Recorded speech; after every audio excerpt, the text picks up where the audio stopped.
അസ്സലാമലൈക്കും സുഹൃത്തുക്കളെ, ഞാനിന്ന് നമ്മുടെ വീട്ടിലോട്ടുള്ള ചെറിയൊരു യാത്രക്കിടയിൽ നമ്മൾ കുറച്ച് സുഹൃത്തുക്കളായിട്ട് കണ്ടുമുട്ടി. നിങ്ങളുടെ എൻ്റെ സുലൈമാൻ, അബ്ദുൾ റഹീം, അങ്ങനെ സലീം, സയ്യിദ്, അങ്ങനെ കുറച്ച് പേരുണ്ട്. പക്ഷെ എല്ലാവരുടെ പേരുകളും ഞാൻ പരാമർശിക്കുന്നില്ല. എങ്കിലും ഒന്ന് രണ്ട് അവരുടെ പ്രസ്ഥാനങ്ങൾ എന്തായിരുന്നു പ്രസ്ഥാനം? അഹമ്മദിയ പ്രസ്ഥാനം.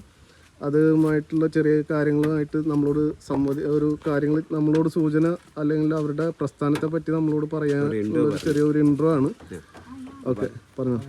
ഞങ്ങൾ അഹമ്മദിയ മുസ്ലിം കമ്മ്യൂണിറ്റി, അതായത് ഇന്ന് ലോകത്തിൽ ആഗോളതലത്തിൽ സമാധാനത്തിന് വേണ്ടി പ്രവർത്തിച്ചുകൊണ്ടിരിക്കുന്ന ഒരു കമ്മ്യൂണിറ്റിയാണ്. അപ്പോൾ അതിൻ്റെ അടിസ്ഥാനത്തിൽ ഞങ്ങൾ പീസ് ക്യാമ്പയിനുകൾ പലതര പ്രോഗ്രാമുകൾ നടത്തുന്നുണ്ട്.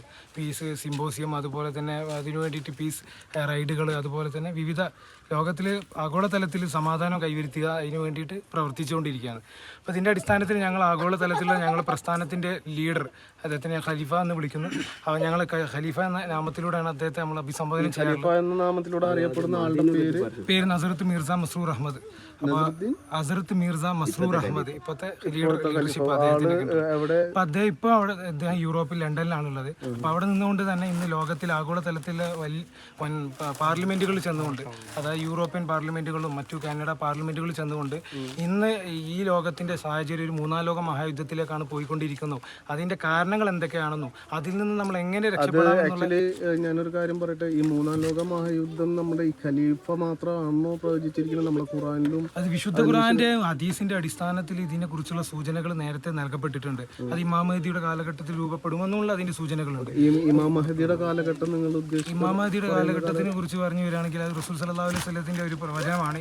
ഇസ്ലാമിന്റെ വരും കാലഘട്ടത്തിൽ ഇസ്ലാമിലെ നാമധാരികളായ ഇസ്ലാമിന്റെ ഒരു കാലഘട്ടം ഉണ്ടാകുമെന്നും അന്ന് ഇമാം മഹദി, അതായത് 73 ഗ്രൂപ്പുകളായി തിരിയുമ്പോൾ അന്ന് ഇമാം മഹദിന്റെ ഒരു കമ്മ്യൂണിറ്റിയെ കുറിച്ച് റസൂൽ സല്ലല്ലാഹു അലൈഹി വസല്ലം നമുക്ക് പരിചയപ്പെടുത്തി തരുന്നു. വിവിധ അടയാളങ്ങളുണ്ട് അതിനെക്കുറിച്ച്. അപ്പോൾ ആ ഈ കമ്മ്യൂണിറ്റീന്റെ ആ ഇമാം മഹദിയിൽ രൂപപ്പെടുന്ന കമ്മ്യൂണിറ്റിക്ക് കുറച്ച് ഗുണങ്ങളും പറഞ്ഞിട്ടുണ്ട്.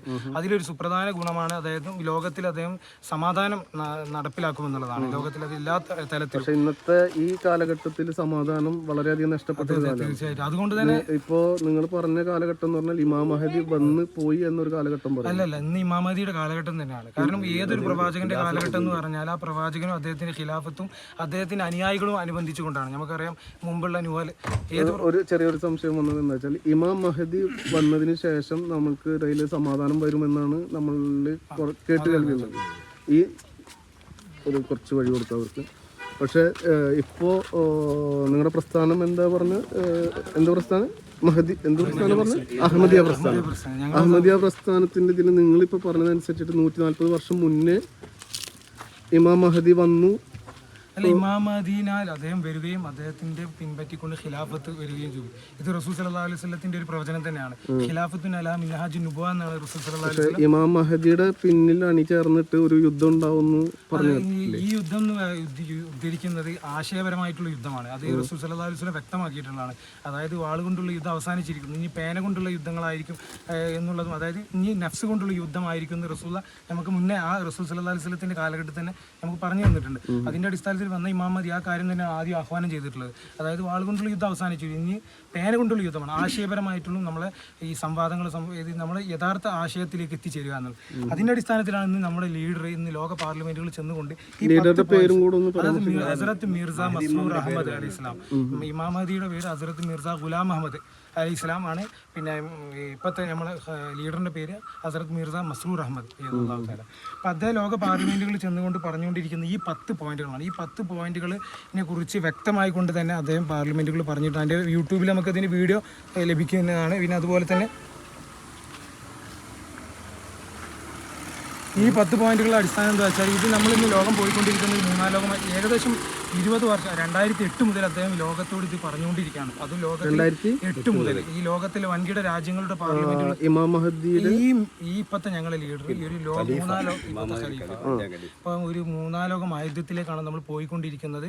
അതിന്റെ കാരണങ്ങൾ ഞാൻ ഒരു കാര്യം ചോദിക്കട്ടെ, ഈ 2008 മുന്നേ തന്നെ മൂന്നാം ലോക മഹായുദ്ധത്തെ കുറിച്ച് നമ്മൾ പ്രതിപാദിച്ചിട്ടുണ്ട് അല്ലേ?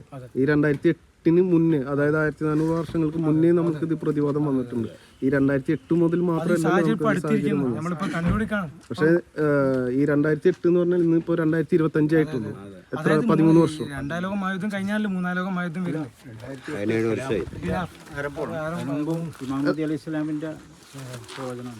അപ്പൊ ഇത് ഞങ്ങൾ പറഞ്ഞത് 3ാം ലോക മഹായുദ്ധത്തിന്റെ ഭയാനകതയെ കുറിച്ചിട്ട് അദ്ദേഹം സൂചിപ്പിക്കേണ്ട. കാരണം ആറ്റോമിക് വാറാണ്. കാരണം ഇതിൽ ആണവ ആയുധങ്ങളാണ് ഉപയോഗിക്കുന്നത്.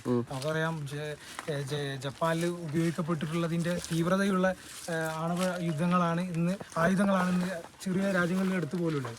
അദ്ദേഹം പറഞ്ഞുകൊണ്ടിരിക്കുന്നത് ഇതിൽ നിന്ന് നമ്മളെ സംരക്ഷിക്കപ്പെടുന്നതിൽ ഇതിലെ സൃഷ്ടാവിനെ തിരിച്ചറിയുക, കേവല നീതി സ്ഥാപിക്കുക, പൂർണ്ണമായിട്ട് നീതി സ്ഥാപിക്കുക, ആഗോള ഐക്യം, അതുപോലെ തന്നെ ആണവ നിരായുധീകരണം, അതുപോലെ ആയുധ കച്ചവടങ്ങൾ ഇല്ലാതാക്കുക, സാമ്പത്തിക സമത്വം കൊണ്ടുവരിക, പിന്നെ സ്വരാഷ്ട്ര നന്മയ്ക്ക് വേണ്ടി പ്രവർത്തിക്കുക, തീവ്രവാദത്തെ എതിർക്കുക, മാനവിക സേവനം നടത്തുക, പരസ്പര വിശ്വാസങ്ങളെ ബഹുമാനിക്കുക എന്നുള്ളത്. ഒരു ചെറിയൊരു സംശയം പറഞ്ഞു വന്നപ്പോൾ ഈ 1400 വർഷങ്ങൾക്ക് മുന്നേ പറഞ്ഞിട്ടുള്ളത് മഹദി ഇമാം ലോകാവസാനത്തിന് മുന്നേ ആയിട്ട് വരും, ആൾക്ക് പിന്നിൽ പല നമ്മൾ ഇസ്ലാമിക് ആയിട്ടുള്ള കാര്യങ്ങൾ അണിനിരക്കും, അതിൽ നിന്നാണ് യുദ്ധത്തിന്റെ തുടക്കം എന്ന് പറയുന്നത്. അദ്ദേഹം യുദ്ധത്തിന് നിങ്ങൾ ഉദ്ദേശിക്കുന്ന ആ യുദ്ധം ഒരിക്കലും ഇമാം മഹദിയിലാൽ ഈ വാളുകൊണ്ടോ യുദ്ധം കൊണ്ടോ ആയുധം കൊണ്ടോ ഒന്നുമില്ല യുദ്ധം ഇമാം മഹദിന്റെ കീഴിലില്ല എന്നുള്ളതാണ് ആദ്യം നമ്മൾ വ്യക്തമാക്കേണ്ടത്. കാരണം റസൂൽ അത് വ്യക്തമാക്കി. ഈ 140 വർഷം മുന്നേ ഇമാം മഹദി വന്നു കഴിഞ്ഞു. അതായത് 70 വയസ്സ് വരെയാണ് ആയുസ് എന്ന് പറയുമ്പോൾ 140 എന്ന് പറയുമ്പോൾ ഇപ്പോഴത്തെ കാലഘട്ടം അനുസരിച്ച് 70 വർഷം മുന്നേ കഴിഞ്ഞു. അത് നിങ്ങൾ ഇമാം മഹദിയുടെ കാലഘട്ടം എന്ന് പറഞ്ഞു കഴിഞ്ഞാൽ നമ്മൾ ആലോചിക്കേണ്ടത് എന്താ വെച്ചാൽ ഈ ഇമാം മഹദിയുടെ കാലഘട്ടത്തിൽ റസൂൽ വ്യക്തമാക്കുന്നുണ്ട്. എന്റെ സംശയം എന്ന് പറഞ്ഞാല് എനിക്കിപ്പോ ഒരു 43 വയസ്സ്, നിങ്ങൾക്ക് ഇപ്പൊ ഏകദേശം 38-40 ആ റേഞ്ച് ആയിരിക്കും. ഇവരൊക്കെ നമ്മളെക്കാളും കുറച്ചും കൂടെ മുതിർന്നവരാണ്. ഇവരുടെ ഒക്കെ കാലഘട്ടങ്ങൾക്ക് മുന്നേ തന്നെ, അതായത് നമ്മളുടെ ഈ ജനറേഷന് മുന്നേ തന്നെ ഇമാം മഹദി വന്നു പോയി എന്നാണ്. പോയി നിങ്ങൾ പറഞ്ഞതാണ്. റസൂൽ ഇമാം മഹദിന്റെ ഒരു കാലഘട്ടം നമുക്ക് വിശദീകരിക്കുന്നുണ്ട്. 70 വർഷം 60 വർഷം 50 വർഷം എന്നല്ല. ആ ഇമാം മഹദിക്ക് പിന്നിൽ ഖിലാഫത്തുൻ അലഹ മിൻഹാജുൻ നുബുവ എന്നുള്ളൊരു വാക്ക് റസൂൽ നമുക്ക് പഠിപ്പിക്കും. നമുക്ക് യഥാർത്ഥ ഇസ്ലാം നമ്മളാരും കണ്ടുപിടിച്ചതെന്നല്ലല്ലോ, റസൂലാണ് നമുക്കിത് വ്യക്തമാക്കി തരുന്നത്. റസൂൽ ഇത് വ്യക്തമായി നമുക്ക് പറഞ്ഞു തന്നിട്ടുണ്ട്. ഈ ഇമാം മഹദിക്ക് പിന്നിൽ ഒരു ഖിലാഫത്തുൻ അലഹ മിൻഹാജുൻ നുബുവ, അതായത് നുബുവത്തിന്റെ കീഴിലുള്ള ഖിലാഫത്ത് സ്ഥാപിക്കപ്പെടും, അത് ഖിയാമത്ത് വരെ നിലനിൽക്കുന്ന റസൂലിന്റെ പ്രവചനമുണ്ട്. അപ്പൊ അതിന്റെ അടിസ്ഥാനത്തിൽ ഇന്നും അതേ ആ ഇമാം മഹദിയുടെ കാലഘട്ടമായിരിക്കും റസൂൽ നമുക്ക് വ്യക്തമാക്കി തരുമ്പോൾ നമ്മൾ അദ്ദേഹത്തിന്റെ വയസ്സിൽ നമുക്ക് അതിനെ അംഗീകരിക്കേണ്ട ആവശ്യമില്ല, അളക്കേണ്ട ആവശ്യമില്ല. കാരണം റസൂൽ നമുക്ക് വ്യക്തമാക്കി തരുന്നുണ്ട്. അപ്പം ഇന്ന് അദ്ദേഹത്തിൻ്റെ അധ്യാപനം അനുസരിച്ചുകൊണ്ടും അദ്ദേഹം നമുക്ക് നൽകപ്പെട്ടിട്ടുള്ള, അദ്ദേഹം നമുക്ക് കാണിച്ചു തന്നിട്ടുള്ള, അദ്ദേഹം വിശുദ്ധ ഖുർആനും തിരു ഹദീസുകളെയും മുൻനിർത്തിക്കൊണ്ട് നമുക്കൊരു നവോത്ഥാന പ്രസ്ഥാനമാണ് അഹമ്മദിയ മുസ്ലിം ജമാഅത്ത്, ഇസ്ലാമിൻ്റെ നവോത്ഥാന പ്രസ്ഥാനം. അതായത് റസൂൽ വ്യക്തമാക്കി ഈ പറഞ്ഞ 70 ശാഖകളായിട്ട് നമ്മൾ ശാഖകളായിട്ട് ഞാൻ കംപ്ലീറ്റ് പഠിച്ച ആളൊന്നല്ല, നമ്മൾ കേട്ടും അറിഞ്ഞും 73 ശാഖകളായിട്ട് നമ്മുടെ ഇസ്ലാം തിരിയും, അതിലൊരു ശാഖകളായിരിക്കും നല്ല ഇതിൽ പോവുക എന്നുള്ളത് പറഞ്ഞിട്ടുണ്ട്. സഹാബാക്കൾ ചോദിക്കുന്നത് ആരായിരിക്കും, ഞാനും എന്റെ സഹാബത്തും ഏതുപോലെയാണ് അതുപോലെ ആയിരിക്കും. എന്റെ ഒരു സംശയങ്ങളാണ്. ഈ നമ്മുടെ പ്രസ്ഥാനം തുടങ്ങിയിട്ട് ഇപ്പൊ എത്ര വർഷം? പ്രസ്ഥാനം എന്ന് പറഞ്ഞാൽ റസൂലുള്ളാഹി സ്വല്ലല്ലാഹു അലൈഹി വസല്ലം ഇന്ന് മുതൽ വന്ന അന്ന് മുതലുള്ള പ്രസ്ഥാനമാണ്.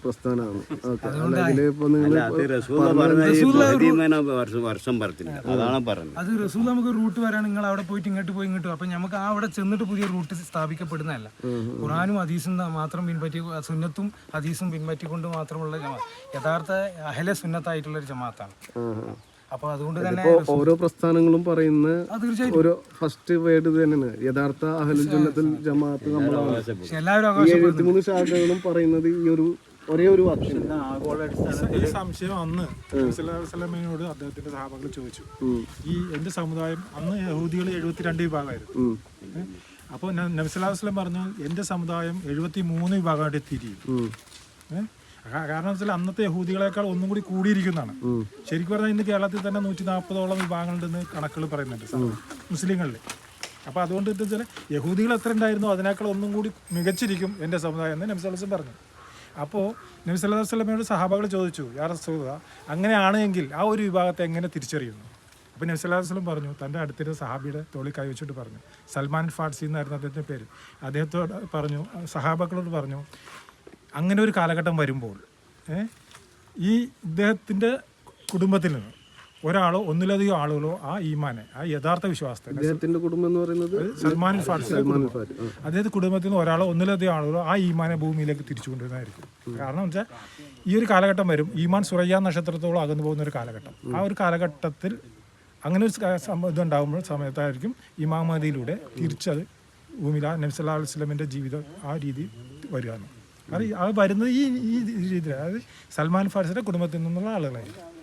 അപ്പോൾ ഈ ഞങ്ങൾ പറയുന്ന ഇമാം മഹദി വന്നിട്ടുള്ളത് ശരിക്കും പറഞ്ഞാൽ സൽമാൻ ഫാർസിയുടെ വംശത്തിലാണ്. അപ്പോൾ ഇദ്ദേഹം എവിടെ വരും, എന്ന് വരും, വരുമ്പോൾ ലോകത്തിൻ്റെ അവസ്ഥ എന്ത്, ഇതെല്ലാം വളരെ ഒരു അഡ്രസ്സ് നബി സല്ലല്ലാഹു അലൈഹി വസല്ലം നമുക്ക് പഠിപ്പിച്ചത്. ഈ അഡ്രസ്സ് അനുസരിച്ചിട്ടാണ് ഞങ്ങൾ വിശ്വസിക്കുന്നത്. അഹമ്മദിയ മുസ്ലിം ജമാഅത്ത് നബി സല്ലല്ലാഹു അലൈഹി വസല്ലം പറഞ്ഞു കദ്വ എന്ന് പറഞ്ഞ സ്ഥലമാണ് പറഞ്ഞു. കദ്വയിലായിരിക്കും, അത് ഡമസ്കസിന് കിഴക്ക് ഭാഗത്തായിരിക്കും കാദ്യാൻ എന്ന് പറയുന്ന സ്ഥലം. കദ്വ എന്നാണ് അദ്ദേഹം,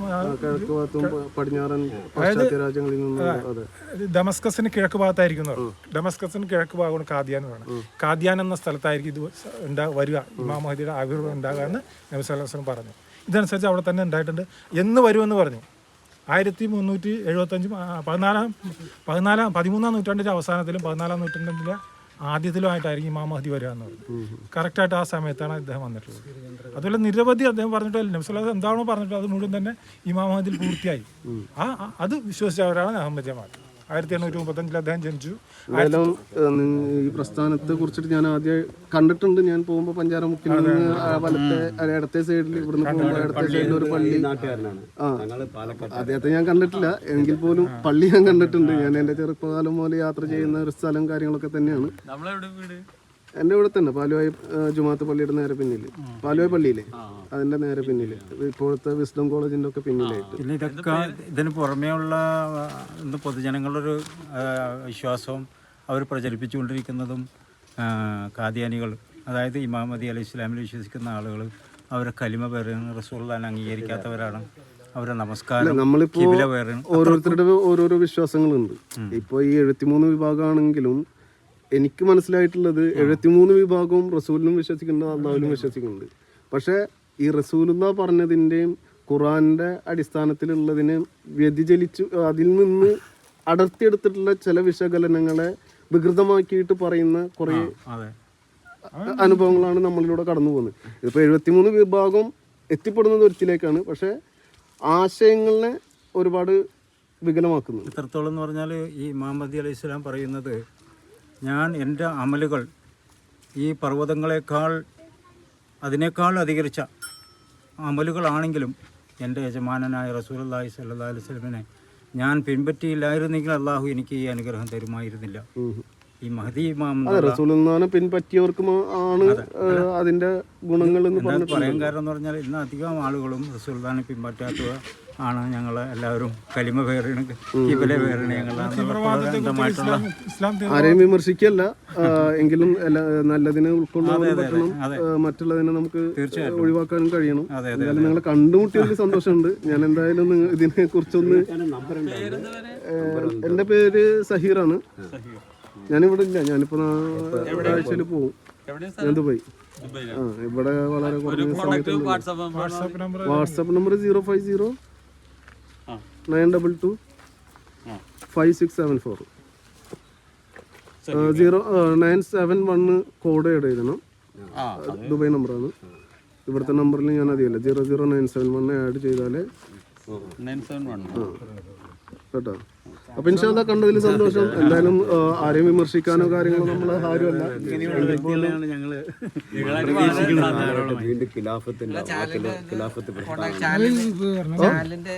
ചാനലില് വിഷ്വൽ സ്റ്റോക്ക് മീഡിയ എന്നുള്ളതാണ്. വിഷ്വൽ സ്റ്റോക്ക് മീഡിയ നമ്പർ ഉണ്ടെങ്കിൽ ഒന്ന് കുറിച്ച് തന്നു. ഞാൻ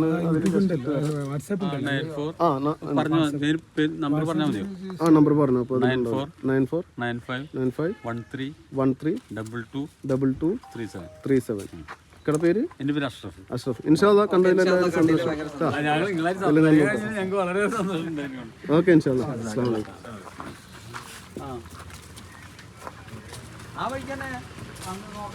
ഈ ബുക്കിൽ നോക്കാൻ പറ്റിയ ബുക്കാണ്. അതായത് വിശുദ്ധ ഖുർആനും ഹദീസുകളാണ് ഇതിൽ. അതായത് നിങ്ങൾ പറഞ്ഞ എല്ലാ വിഷയങ്ങളും ഇതിൽ ഉൾപ്പെടുന്നു. ഉദാഹരണത്തിന് ഈസാനിയുടെ മരണം, ഞങ്ങളുടെ ഈസാനി വഫാത്തായി എന്നുള്ള ഞങ്ങൾ അതുപോലെ തന്നെ ഈ വരുന്ന ഇമാം മഹദി ഖത്തബിൻ നുബുവത്ത് പ്രവാചകത്വത്തിനെ കുറിച്ചിട്ടുള്ള വിഷയം, അതുപോലെ തന്നെ സത്യസാക്ഷ്യം. ഇതിനായി ബന്ധപ്പെട്ടിട്ട് യാതൊരു വ്യാഖ്യാനമല്ല. ഈ ഹദീസുകൾ പുസ്തകത്തിന്റെ ചട്ടം, അതിലുള്ള ഹദീസ് ഏതാണ്, ഹദീസ് മുഴുവൻ ഇതിൽ ഫോട്ടോ കോപ്പി, അതിന്റെ അർത്ഥം, വേറെ വ്യാഖ്യാനമൊന്നുമില്ല. അതുപോലെ ഖുറാനിൽ എവിടെയൊക്കെയാണ് ഈ ഇമാമദീനെ കുറിച്ചിട്ട്, അതുപോലെ തന്നെ ഈ വരുന്ന ഇമാമദി സത്യസാക്ഷ്യത്തെ കുറിച്ച് ഖുറാനിലുള്ള രേഖകൾ, ആ ഖുറാന്റെ ആയത്ത്, അതിന്റെ അർത്ഥം, പിന്നെ അതുപോലെ ഏതാണ് ഹദീസ്, അതിൽ പറയുന്ന ആ ഹദീസ്, അതിന്റെ അർത്ഥം. ഈ പുസ്തകങ്ങൾ വായിക്കുകയാണെങ്കിൽ വായന എന്ന് പറഞ്ഞാൽ നമുക്ക് നല്ലൊരു അറിവ് വരുന്നതാണ്. അത് ഏതും നമുക്ക് വായിക്കാം, നല്ലതിനെ ഉൾത്തിരിച്ചിട്ട് നല്ലത് എടുക്കാം. ഇൻഷാ അല്ലാഹ്. അസ്സലാമു അലൈക്കും. കണ്ടതിൽ സന്തോഷം. അസ്സലാമു അലൈക്കും.